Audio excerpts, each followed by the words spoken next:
Thank you so much, friends, for tuning into Infertility and Me podcast. It's your host, Monique Farouk. Thank you so much for tuning in with me on this bonus episode. Today's episode is with Dr. Alisha Liggett, and she is from New York City. She is a clinical physician, and she is known as La Doctora. She is a board certified family medicine doctor with a clinical practice based in New York City.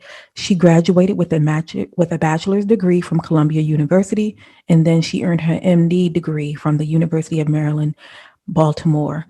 And through her work with urban care and working alongside women of all gender spectrums to be a voice and to be an advocate for their overall health, and also just being able to provide treatment for those that are in underdeserved communities, such as urban communities and the most medically vulnerable, disenfranchised people all over New York City.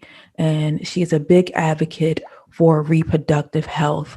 And through her work with women from all gender spectrums, she has gained insight about the health conditions that most affect them during their reproductive prime, including the period of trying to conceive, pregnancy, and the postpartum period. She is also very passionate about using her voice and her expertise to bring awareness to reproductive justice for Black women. She is also bilingual in Spanish and is a mom to a bubbly toddler. And Dr. Alisha is going to speak to us today about being better advocates and also how to take care of our bodies during our reproductive prime. And also, I just want to give space for a moment to moms and dads of loss. This is Pregnancy and Infant Loss Awareness Month here in October. And there will be another bonus episode coming out as well that features a young woman and her fiance and them having a stillbirth this year, just a few short months ago in May. And so that will also be coming out before the end of the month. So you guys be on the lookout for that. And that will be also a bonus episode and not a normal Friday episode. Um, there's a lot going on right now in the world, and I am just trying to bring you guys as much content, informational and inspirational stories, and stories that can offer you healing along your own journey. And we're just going to go out with 2020 with a bang. And that is why I'm coming to you guys with the last few weeks of October with a couple of bonus episodes throughout the rest of the year as well, to help support you along your journey and to provide you with information and resources that you can use along your journey as well. And we're just going to go out of 2020 with a bang because it's been one hell of a freaking ride this year. And I think we can all use a little inspiration more now than ever. So I thank you guys so much and appreciate you coming back week after week. Please let me know your feedback. I'm going to be doing a survey very, very soon within the coming weeks just to get feedback on the podcast, since we are coming up on the first year anniversary in November, right around the time of Thanksgiving. So that survey is going to be available soon for you guys to fill out. And it's really quick and super quick, and it's not going to take a long time. Just a few questions and any other feedback you'd like to give me about the podcast. I want to be able to get better at what I'm doing here and advocating on the Infertility in Me podcast for those suffering with fertility struggles, stillbirth, loss, miscarriage, and infertility. And I just want you guys' feedback. The show is not just about me and me talking behind a microphone and you guys listening to all the stories, but it's also for you. This is your podcast. This is your space, your safe place, your healing place, spiritually, emotionally, mentally, and physically. And so I want you guys to give me your honest feedback about the podcast and what the work we're doing here. And so that I can become better and so that I can bring you the kind of content that you most desire and that will help you along your journey. And so we'll be back in just a moment with Dr. Alisha. Thank you guys so much. Alrighty, so we're back with Dr. Alisha. Thank you so much for coming on to the podcast and making time for us today to talk about our health and our reproductive health, to be specific. Awesome. Thank you for inviting me, Monique. So, Dr. Alicia, I know from your website that you went to UMBC here in Baltimore, Maryland, and my husband went there too. So that's kind of, I thought that was kind of cool. And so, what was it during your studies that you found that reproductive justice was going to be like your thing, your niche, once you finish your degree in studies? Actually, it wasn't. When you're a med student, you kind of go into your studies kind of as a blank slate. And, Okay. depending on your experiences, that really informs kind of what direction in medicine that you want to go. So for me, going into medical school, I knew that I loved working with women. I mean, I just feel like women are just so amazing, dynamic, fierce, strong, Mm-hmm. compelling. Yeah, so emotionally intelligent that, I Yeah. just find them as, not that not trying to knock my male counterparts Right, right, right, or right. anything like that, but I just find that, just find a lot of passion in working with women. And so I always knew that I kind of wanted to do something related to women's health. And as a student, I was really interested in doing obstetrics and gynecology. Gotcha. But after my rotation as a medical student, there were a lot of very troubling trends that I saw in the culture of OBGYN in terms of, just the whole birthing process, Mm-hmm. Mm-hmm. the medicalization of birth. And also particularly just how detached and isolating it can be. And also just because it's like purely focused on that moment, well, at least except obstetrics is. So I really Yeah. wanted to kind of do something that was more kind of holistically focused on the whole reproductive health experience, as well as be able to incorporate issues of justice, which were always super important to me. So I chose family medicine Mm-hmm. because Mm-hmm. it's a way to really kind of incorporate the infants into the conversation, incorporate families, kind of look at dynamics of environment, as well as Mm-hmm. talk about issues of justice, so that you can kind of really tackle health issues from a holistic point of view. Awesome, awesome. Well, that's incredible because that's a lot to take on with also being a physician. And do you have your own practice? I thought I read on your website you have your own Um, practice. yes, it's not a private practice. I Okay, work at a federally qualified health center, so gotcha. that, we care for some of the most medically underserved individuals here in our great city of New York. And also, I just love kind of working with that population. That's kind of where I feel like I'm most needed. Okay. So that's where I choose to work. So it's not a private practice, but all comers are welcome. Right, exactly, Sure, exactly. not So insured you people who, guys really delve into like community and education yes. and making sure that I know on your website it also said that working with the I guess the forgotten ones almost in Yes, urban that's communities. exactly it. Yeah. Yes, working with populations who are considered traditionally vulnerable populations. They're people who are more likely to suffer from health disparities, health conditions, chronic diseases. Primarily people of color. Mhm, People who maybe have they're new to the country, new mhm, immigrants to the country. Oftentimes, people whose second language is English. mhm. People who've been formerly incarcerated and who are, just kind of reintegrating back into society. All of these kind of the individuals who kind of are usually have these intersectional identity that might put them at risk for having poor health outcomes. Yeah, yeah. That's so important, and I think that a lot of times people don't think that that individuals in urban communities who are who may be considered poor Mm-hmm. or below the median average income um, in middle class, and I think that people don't believe that they are concerned about their health issues, especially women. Mm-hmm. And I think that there's this notion and this stereotype that they they're the first ones to run to like your Planned Parenthoods and getting abortions and Mm-hmm. having the highest STD rates Mm-hmm. so what has been your experience in helping women with their reproductive care with the community? in New York? Yeah, I've had the privilege of really working in many different types of communities. I've, landed in the FQHC world in the last couple of years Okay. where I feel most comfortable. But I can definitely say that, all women are pretty much very similar in terms of what it is, the things that really keep them up at night. What Mm-hmm. are the things that they're most concerned about their health? Really kind of putting their families first and kind of really trying to ensure that both themselves and their families are healthy. I think one thing I've noticed in kind of working specifically with the population that I work in the Bronx, which kind of, led me down this path towards, being more vocal about justice, is that there are a lot of women who have experienced really had negative experiences with healthcare, particularly poor women, women of color, issues of not only physician bias, implicit bias, medical racism, discrimination when they interact with the healthcare system, but also trauma. People who've Mm-hmm. sought out gynecological care, gynecological services, and felt as though their bodies were disrespected, were not valued, even in just the examinations or the care, lack of care that was taken with that.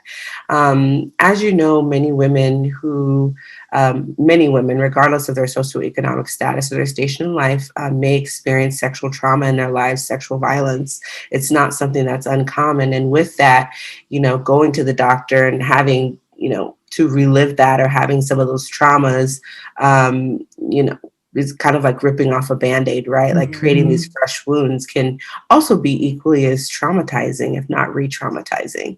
So what I was finding is that, one, my practice, which has traditionally been a family medicine practice with infants and children and old people and young people and men and women, and also individuals across the gender spectrum, was now kind of transforming into this practice of young reproductive age women Mm-hmm. of Mm-hmm. color. Mm-hmm. So I kind of started to ask this question, like, why is this happening? Mm-hmm. And how did you find me? Because I'm in the most obscure part of the Bronx. And as I started to kind of dig and uncover, people started to tell me their stories. Like, it's because I want a Black doctor, something I would hear often, or I don't trust doctors. And my sister told me that you're, somebody who actually listens and cares. Mm-hmm. So people, unfortunately, going the extra mile was really kind of born out of people's negative experiences that they already had with healthcare. Mm-hmm.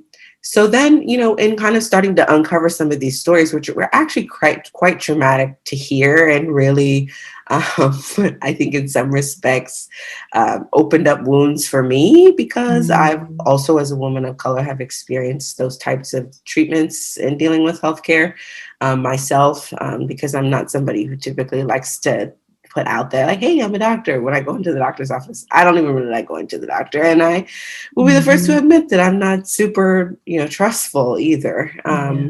So, hearing these stories from patients really kind of just really, I feel like, implored me to want to speak up and speak out on their behalf, especially since there were also women just like me.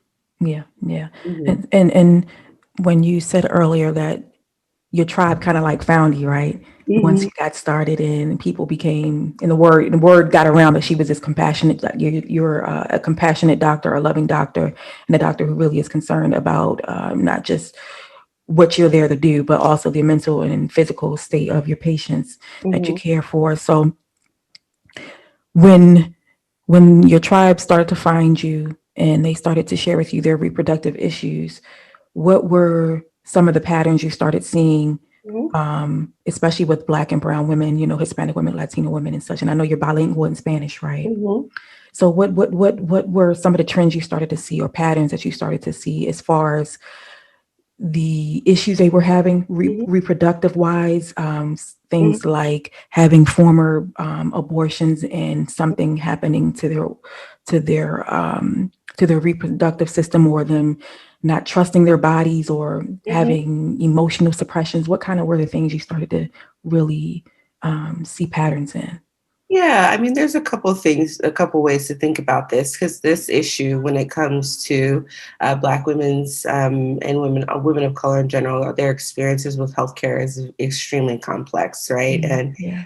the way that we engage with healthcare is multidimensional. So, in kind of thinking about physically, what are women kind of coming in for? Women of color suffering in many cases from fibroids is a huge one. Yes. Women of color who are suffering from irregular periods, things like that. Also, endometriosis is a huge Mhm. one. And also, many women who struggle with infertility as well, who are seeking pregnancy and haven't really been successful in doing so. Um, so with that, and then you have your kind of run-of-the-mill primary care issues, like women just wanting their routine screenings Mhm. for breast cancer screenings, wanting to understand what their risk of breast cancer is, given, Black women are at higher risk for mortality and usually later diagnosis from breast cancer. So people are very aware of that and kind of want to know what it is that they can do to kind of lower their risk or to Mhm. catch it early, those kinds of things. So kind of really helping kind of women understand, like, why do all the women in my family have fibroids, Mhm. or why is it that I can't get pregnant, and kind of helping them to uncover some of those issues. Um, and then there's how they engage kind of emotionally, psychologically with healthcare that has, I think, been the most interesting to me, in terms of, this issue of, as I mentioned, medical bias that literally, I mean, you can talk to any woman of color and they have a story. I mean, Mhm. Mhm. so widespread, and it's almost like I call the not so silent epidemic, Yeah. where women are interfacing with healthcare, not necessarily because they want to, because there is such a strong kind of deep-seated cultural mistrust of Mhm. doctors, rightfully so, right? There's a historical Yeah. reason, historical context for that. Very dark past we have. Yeah. Oh yes, Sure. very dark. And with that, there's the way that we kind of approach it is kind of very mistrustful, but at the same time, in doing so, the treatment is often inequitable, and that's kind Mm. of where we see these differences in outcomes, right? With particularly the Black maternal health crisis that we're seeing, where Black women are dying at 3 to 4 times the rate out of their white counterparts. We see that with infant mortality, where Black infants die at twice the rate. We see that with a whole host of health conditions like preeclampsia during pregnancy, which I suffered from, Mm. gestational diabetes, and other conditions that can cause higher rates of morbidity and death in pregnancy. Um, so with that, these trends were kind of emerging and really kind of understanding, like, okay, where are the gaps here? Like, I understand where this story starts, right? Kind of Mhm. me being a Black woman myself, and this also being a lived experience that I have, and I know where this ends, which is where with these health disparities, Mhm. and Mhm. with these poor outcomes. But then what happens in the middle to kind of get us from beginning to end? So that's kind of really what I have focused my work in recent years on really trying to uncover. Like, what are some of these trends, like you're asking about? So, what are the trends in health? What are the trends in mental health? Mhm. What are the trends in how women engage with healthcare? And also, just what are the trends in some of the other what we call social determinants of health, those Okay. socioeconomic, political factors that Gotcha. influence how our health outcomes as well. Like, what are the trends in where people live? What kind of educational access they have, Right. if live in a safe neighborhood, if they have access to housing or, a safe place to lay their head, if they have access to clean water, if they live in a food desert or don't live in a food desert, Right. if they live near a highway or a sewage plant or some sort Mhm. of environmentally polluting um, Yeah. industry Yeah. Yeah. that can cause increased rates of illness and disease. So that all kind of contributes to that, as well as their family dynamics, right? And what are some of Mhm. the generational trends that we see? So kind of looking at all of that, as well as some kind of trying to understand more some of the systemic issues that have been created historically in healthcare that also create these issues. Yeah. Yeah. That's a lot. We could be here for about probably 3 hours just on the things that you just named and some because it goes so deep. It does. And It goes very deep. and I feel like I was born in 83, and Mm-hmm. I feel like when I was coming up as a first generation millennial, that's what I like to call us as 80 babies. I feel like a lot of times we were pushed to one, stay away from STDs, Mm-hmm. protect yourself, that whole movement. And then also birth control was pushed a lot. Mm-hmm. Um, but I feel that there was a great lack in reproductive issues as far as endometriosis, PCOS. Mm-hmm. There was a time before I was diagnosed with infertility that I only saw Caucasian women Mm-hmm. with those types of diseases. And when I became more of an advocate in the fertility space after starting the podcast, I realized, well, God darn, this is not, because I always felt like, fibroids was a Black woman issue. When I went to the OBGYN, whether she was Black or Caucasian or Asian, it was always, do you have family history of fibroids and such like that? And so I even had some prejudices, like, coming into podcasting in the fertility space, that there were certain issues that only certain races or cultural, certain races dealt with. And when I found out that PCOS and endometriosis was just as prevalent, very close as Caucasian women, whose Mm-hmm. faces I normally saw in those brochures and stuff, that was like really shocking to me. And do you Mm-hmm. find that a lot of your patients who have these conditions and diseases, that they're like, well, I thought this wasn't our issue? Mm-hmm. Yeah. Yeah, absolutely. I mean, I definitely think in general, I think that having access to health information is like, we in the medical community don't do a great job of ensuring that information is kind of readily disseminated. Mm. Much of kind of cutting edge issues around health, around treatments, around, education is often kind of hoarded in medical journals, which Okay. the lay public doesn't have access to, right? I mean, there's Google and things like that, but in many cases, people don't know if what they're accessing is a reputable source, right? Yeah. Yeah. So, so there's definitely that issue for sure. And I think in terms of infertility, there's also this disparity in who can really access treatments for infertility, right? Like most women, I think, especially women of color, that when they come and they're, it's almost like the first time they've ever spoken about it. It's something Yeah. that they've suffered with for years and have never really kind of even acknowledged in themselves that they've had an issue, or with their partners. And so I think it's almost like women feel like, oh, well, should I even tell you this? Is it even worth kind of Mm. worth talking about? Because I know that I probably won't be able to get these treatments or be able to get, the care in order to kind of look into my issue, which is just not true, right? Even Yeah. for women who are on Medicaid, have Medicaid insurance, or underinsured, there are always kind of ways to initiate workups and to see doctors who will see patients who have this insurance, right? The wait times might be a little longer, but nevertheless, there's always a way. And also in primary care, I do a lot of these workup myself, just because Mm-hmm. I know simply that in many cases, women won't be able to access some of these things if they see a specialist or Mm-hmm. that kind of thing.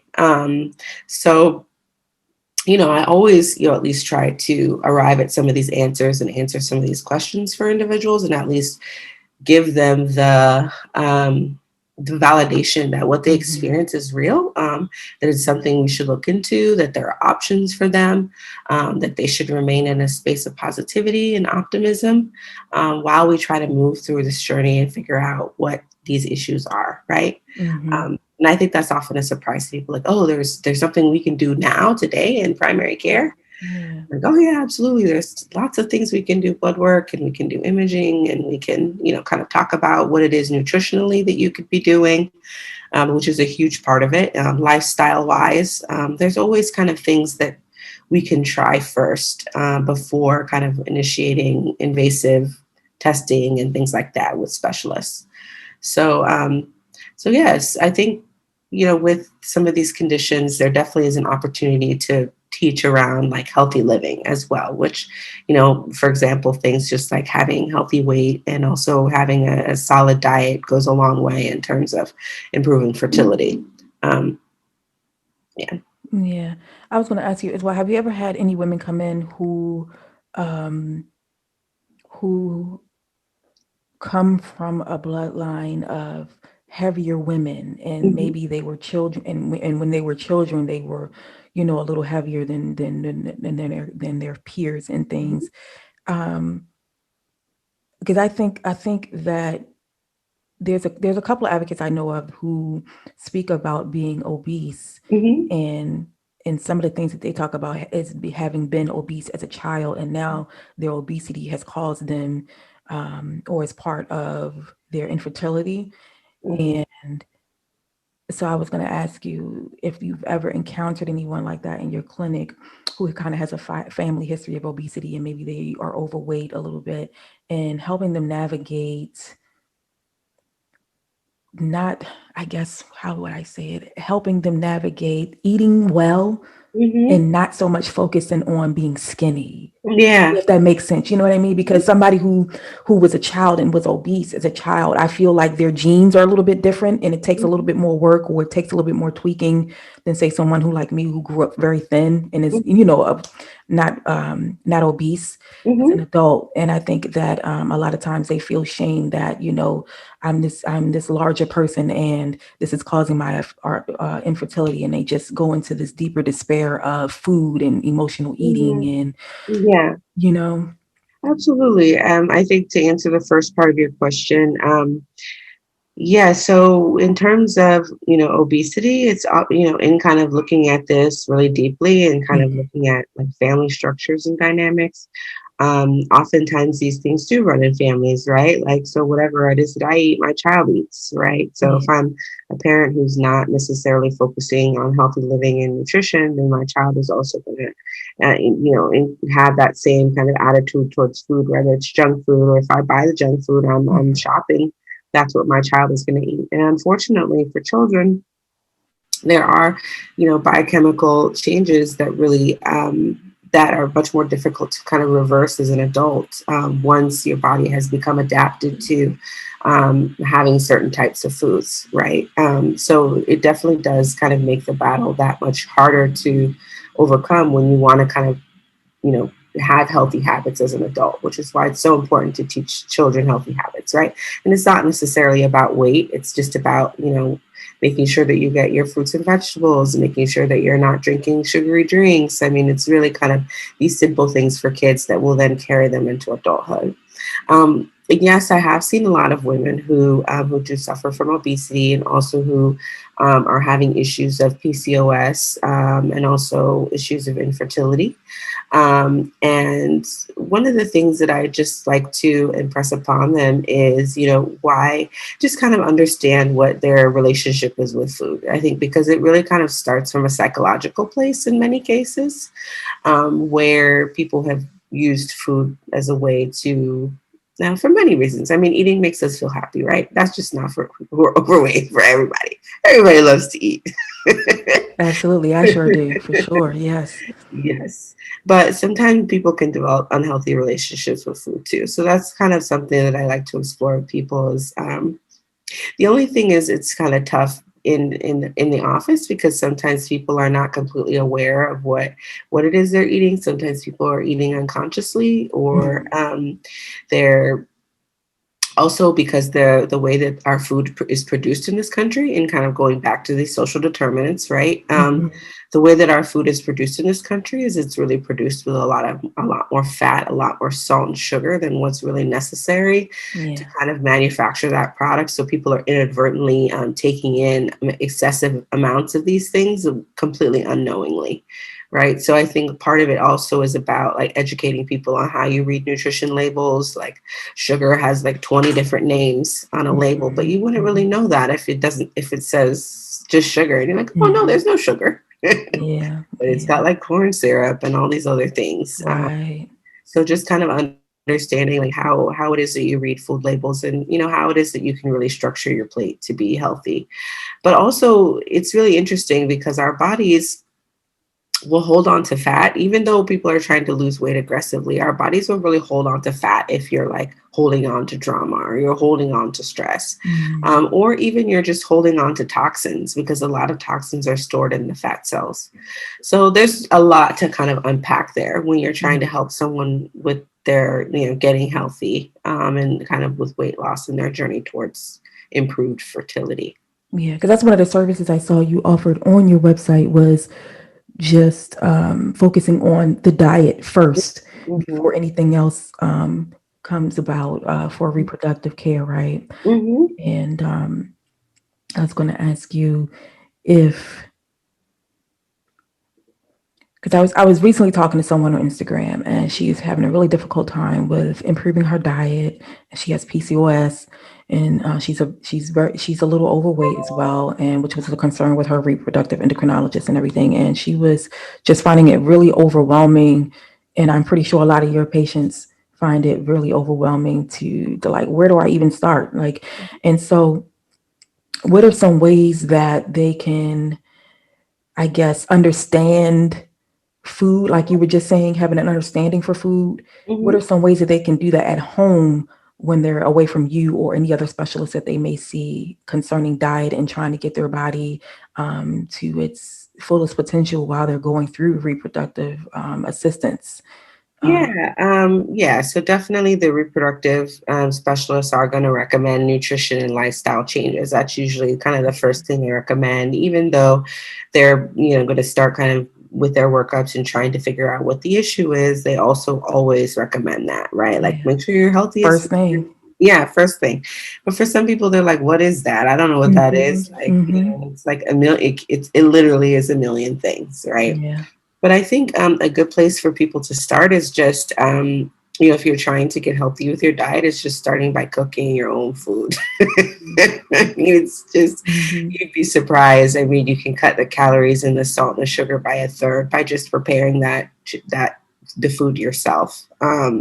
So always starting there, trying to avoid eating out, avoiding foods that are like packaged. So really kind of focusing on whole foods. So I like to tell people stay in the outer aisle of the grocery store. Do not Yeah. go in those inner aisles because there's nothing there for you except for the toilet paper aisle, which we all Right. know is a shortage. Right. Go there, down the toilet paper in the cleaning aisle, but do Yes, not go down any exactly. of the other aisles because there's nothing there for you. That's good. So just really encouraging people to kind of stay in the fruits, the vegetable aisle, the dairy aisle, the meat. And also if people do choose to eat meat, really kind of making sure that they choose sources of meat that are organic if possible, hormone Mhm. free, antibiotic free, because these things are all toxins that can lead to further weight gain. Yeah. Um, yeah, so just kind of sticking to that and sticking to their food preparation, so Mhm. that, they're kind of avoiding any of the excess things that can cause us to hold on to weight, right? So just kind of Yeah. starting there. And then I think, kind of helping people kind of rediscover their relationship with things that they love to eat that are healthy. Mhm. So, we love, greens. I love greens. And I feel like I just kind of rediscovered like, wow, greens are actually healthy. Like kale greens is, you hear about kale, Right. you think kale, you think about like some skinny vegan, but it's like, no, actually black people been eating kale for a long time. Yeah. Like, Yeah. Yeah. mix our kale greens with our turnips and our collards. And these are all Mhm. healthy things that, when Mhm. you prepare them can be delicious. And I think, to answer the second part of your question, everybody kind of comes from a different cultural background. So it's Yeah. also important to help them to kind of really, Evaluate like their cultural foods and how they can modify it, right? yeah, you modify it, and also Yeah. what it is about your cultural foods that you love and how you can modify things to make them healthier, right? Like, so black eyed peas are very, very healthy, for example. I mean, there are things I'm African American, so that's the kind of the diet I have reference. But there are a lot of healthy things in that diet that, that we often don't think of. We think of it as an unhealthy diet, but there's lots of healthy things also, Mhm. that you can kind of incorporate into your diet as well. So kind of thinking about what that is. And I have had a lot of fun with that, with Mhm. patients, kind of understanding like, oh, where are you from? Where's your family from? Okay, so Right. let's talk Right. about, Mm. like, if you're from the Caribbean, we can talk about kalaloo, how, the greens Right. that they use in their diet, and all of that, Mhm. that can be used to kind of inform what you plan to make or prepare. Like you don't have to veer far away from what you're already doing, right? Mhm. Mhm. It's just like I feel like it's more of an incorporation, like bringing more of the fruits, bringing more of the greens and the Mm-hmm. beans and whole grains. Yep. Like my husband is South Asian, so they like curries, Uh-huh. all those Mediterranean flavors and such. Yep. And so he makes he makes things with vegetables. Like for instance, he made Yep. salmon and he Yep. incorporated the kale greens with the salmon Uh-huh. and put the curry seasoning on it. You know what I mean? He still ate his basmati rice, because Yep. that's what he loves. But just doing small modifications like that, and Yeah, exactly. I And think some it's really vegetables that I helpful. know are a big thing in, like, for example, West African diet, Yeah, as well as in the Caribbean diet as well. You see that a lot of fish in the Caribbean diet as well. Curries are really good. In many cases, can have anti-inflammatory properties. A lot of right, the spices and seasonings that are used are really good for health, like turmeric exactly. as well. Ginger, obviously, onion. So I mean, once you kind of also start to kind of learn about some of these things, you're like, oh, yeah, I'm going to add some more of that, using fresh herbs as well.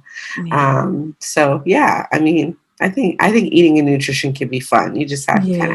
have And I to. think sometimes when we're going through infertility or having struggles with fertility, we already are so overwhelmed by our situation Yeah. and what that's about and what our diagnosis is. And then so anything else any information we are given about how we can modify and increase our chances of pregnancy and having full term babies, I think a lot of times anything that comes at us is going to be overwhelming anyway Yeah. as well. And so just having to, like you said, it's really not that difficult, but it is because we have Yeah. to discipline it's a discipline to modify your diet and incorporate It more fruits is. and vegetables, especially when we're working 12-hour days and don't really feel like cooking when we're coming home. But I feel like healthier foods don't take as much preparation either. It doesn't That's require true. hours and hours of cooking.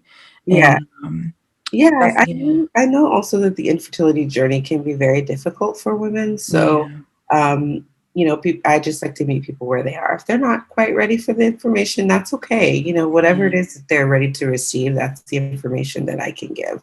Um, there is a lot, I think, that is wrapped up into our reproductive abilities as women, like culturally, historically, even how we value ourselves, our self-worth. Despite, all of the many accomplishments may have made in our lives, somehow this particular issue is like something that can completely make us feel like we're less than, or we're not, worthy or anything like that. Yeah. So I also always recommend, for people who are feeling in a space that's not optimistic, or that's maybe not a space that's completely healthy, to kind of go through this journey with someone who can support them, whether it be a therapist, which can really help them kind of process what it is that they're feeling, help them unpack where these emotions are coming from, and also help them come to a place of acceptance in Mhm. the event that, having a child naturally is not, in the cards for them. I mean, there's always ways to do it, right? There's Yeah. always ways to become a parent. But, sometimes, especially for many of us, we've had this vision of how it's going to happen. And Mhm. when it doesn't Mhm. quite happen that way, it can be very discouraging. So, yeah, just making sure that you kind of make space and time for self-care, and if that includes, having someone to support you that's a professional through this process, to ensure that you get to the other side healthy and whole. That's really the goal, right? Yeah. Yeah, for sure. And I also wanted to ask, what I probably should have asked it earlier, but it just came back to me as I was looking at my notes. What is exactly reproductive justice? Hmm. Um, I don't feel like that word is used very often, Hmm. and it may be some confusion about what it is and how it's different from self advocacy or anything like that. Yeah, so reproductive justice is a term that's actually not quite that old. Okay. Coined in the 90s by Black women Okay. who, during that time, really felt as if the mainstream feminist movements didn't really kind of incorporate experiences of Black women into their agenda, and really kind of wanted a word that would encapsulate that. Reproductive justice really encompasses three main tenets. So one is reproductive health, which we just talked extensively about. Making sure that women have access to preventative health screenings like mammograms, pap smears, ensuring that they have access to a provider who can provide them with vaccines and things they need to stay healthy, and also ensure that they have access to STD screenings to make sure that they have good reproductive health and access to some of the services that we talked about in terms of working up even infertility, right? Like that's something that's super important. And just because you're someone who has Medicaid doesn't mean that you shouldn't have access to a reproductive endocrinologist, right? Specialist. So that's hugely important. And then the second thing is reproductive rights, right? So when we kind of tend to think about reproductive rights, we always our minds go straight to abortion, but this goes way beyond that, or reproductive choice, right? It definitely incorporates that and the ability for an individual to make decisions about their own body. So bodily autonomy is a huge part of this. And it's not just as it relates to whether or not they want to be pregnant or not be pregnant, or if they want to prevent pregnancy with contraception, which is also part of that. But it's also part of when for example, if I'm a transgender woman and I want to receive gender affirming hormone care, or if I want to undergo gender confirmation surgeries, that's something that I'm telling you I want to do for myself, and I should be able to do that without having to leap through hurdles, right? So bodily autonomy is super important, and having those rights respected and protected, right? So everybody has a choice to kind of make decisions about themselves that they feel are best for themselves and their families, really without the meddling of anyone outside of themselves and their provider, right? So it really incorporates that piece of it. And then the third piece, which is really kind of unique to women of color, is ensuring that that we can access care equitably, receive fair treatment, receive care free of racism and bias. And that includes systemic racism, which, I kind of talked about a little bit of, and that goes very deep. But I mean, from, issues of how even doctors are trained in medical school to issues of insurance access, issues of which hospitals will see you based on insurance. That also includes like interpersonal racism bias, so discrimination when you go into the doctor's office from people in the front desk or from the nurses or from even the doctor, him or herself. And then also really being allowed a space to kind of feel, to really have our feelings and desires validated. So that's kind of the internalized piece, I think, where we kind of internalize that, okay, well, this is the treatment I've always gotten. So this is the treatment that I know I'm going to get.